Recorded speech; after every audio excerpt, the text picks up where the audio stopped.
তবে তাই একটা ভালো কথা।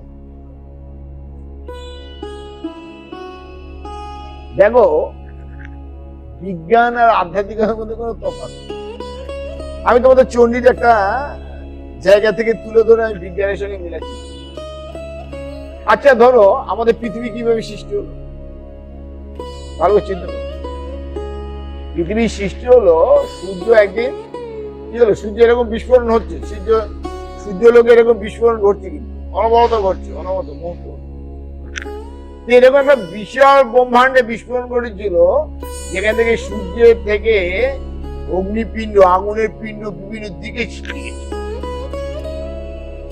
এবং সূর্য যেহেতু সোর্স অফ অ্যাটমিক এবং ম্যাগনেটিক পাওয়ার, তার ম্যাগনেটিক পাওয়ারে সেই অগ্নিপিণ্ডকে তার কেন্দ্রে আকর্ষণ করলো।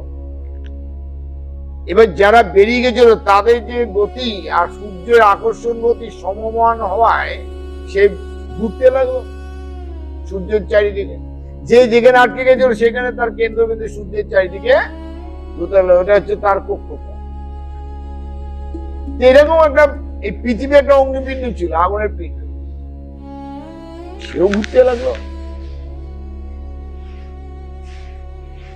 সেও ঘুরতে লাগলো। যখন ঘুরছে,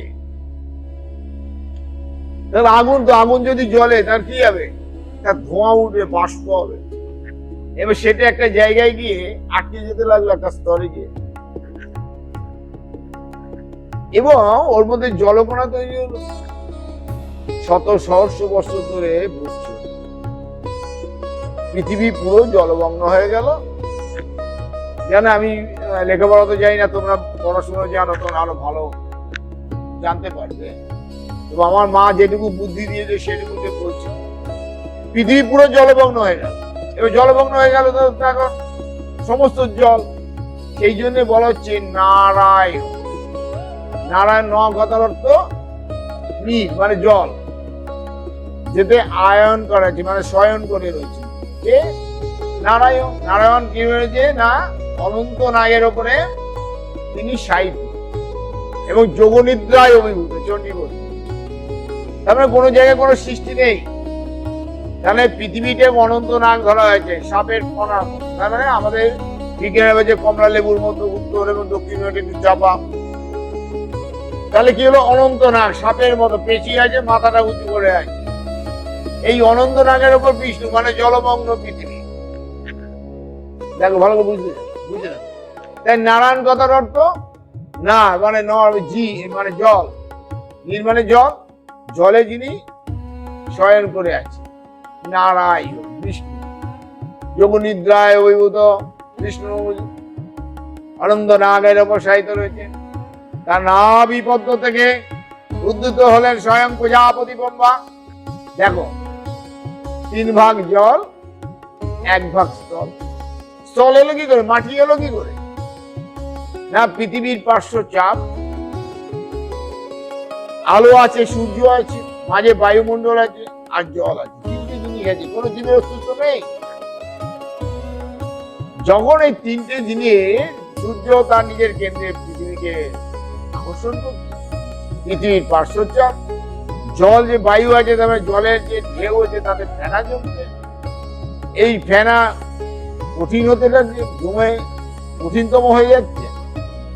এই দুটোর সংমিশ্রণে একটা কঠিন স্তর হলো, যার নাম হলো, আর কিছু না, কঠিন স্তর তা তো হয়নি। এই বিষ্ণু 2 কর্ণ থেকে উদ্ভূত হলো 2জন দৈত্য, একটা নাম হচ্ছে মধু, একটা হচ্ছে কৈটব্য। এই মধু কৈটব্য কি করলেন না, তারা তো ওষুধ, যুদ্ধ করতে চাইলেন, কাউকে পাচ্ছে না, কার সঙ্গে যুদ্ধ করবে? দেখলো প্রজাপতি ব্রহ্মা, ব্রহ্মার সঙ্গে যুদ্ধ করতে গেলেন। ব্রহ্মা বললেন, আমার পিতা রয়েছেন, পিতা কোথায়, আমার পিতা কোথায়? তিনি ব্রহ্মা পিতাকে খুঁজতে লাগলেন। কৃষ্ণার যোগনিদ্রা ভঙ্গ হলো, বিষ্ণু তার পিতাকে খুঁজছেন। ব্রহ্মা এবং বিষ্ণু মুখোমুখি হয়েছেন। ব্রহ্মা বিষ্ণুকে বলছেন, আপনি আমার পিতা। বিষ্ণু বলছে, আপনি আমার কে কার পিতা? সঙ্গে সঙ্গে একটা ওমকার ধ্বনি হচ্ছে, সেই ওমকার ধ্বনির মধ্যে থেকে ভেসে যাচ্ছে, আপনাদের আপনি সৃষ্টি, আমি স্বয়ম্ভু, আমার হতে আপনাদের উৎপত্তি। দেখো, বুঝে না, আর ওই যে মধু এবং কৈটব্য দুই রকম দুটো দৈত্য বেরোলো, তারা ব্রহ্মার সঙ্গে যুদ্ধকে উদ্যত হবে। বিষ্ণুর সাথে যুদ্ধ চললো, যুদ্ধের পরে কি হলো, মধু কৈটব্য বধ হলো। তার মানে কি এককোষী এবং দুকোষী জীবের উদ্ভব হলো। জল, আলো এবং বাতাস তিনটের সংমিশ্রণে তুমি যদি একটা বোতলে জল রেখে দাও, সূর্যের আলো যদি পায়, তাহলে দেখবে যে এককোষী এবং দুকোষী জীবের উদ্ভব হয়ে গেছে। প্রমাণ এই এককোষী মধু এবং কৈটব্য, দুকোষী এককোষী দুকোষী জীবের উদ্ভব হলো। এই যে তিনটে, জলের ফেনা, পৃথিবীর পার্শ্বচাপ আর এই জীবাশ্ম, এই তিনটের সংমিশ্রণ যে কঠিন স্তর হলো, তার নাম হলো মাটি। এই মেদ থেকে উৎপত্তি বলে, তাই মাটির আর এক নাম হচ্ছে মেদিনী। বুঝতে পারলে? তাহলে দেখো বিজ্ঞান এবং আধ্যাত্মিকতা কোন জায়গায় রয়েছে। এবারে কি হলো, যখনই মাটি এলো তখনই কোষের ডেভেলপ হলো, এবং এই বহু কোষের জীব থেকে আজকে সর্বশ্রেষ্ঠ জীব হিসেবে মনুষ্যের জীব হিসেবে আমরা জীবন পেয়েছি। তাহলে আমাদের আধ্যাত্মিকতা এবং বিজ্ঞান আলাদা। বিজ্ঞান হচ্ছে একটা দিনমাত্র, আর আধ্যাত্মিকতা হচ্ছে জ্ঞান এবং প্রকৃতির সংমিশ্রণ। জ্ঞান ও প্রকৃতির সংমিশ্রণ। জয় মা, জয় ঠাকুর শ্রীরাম।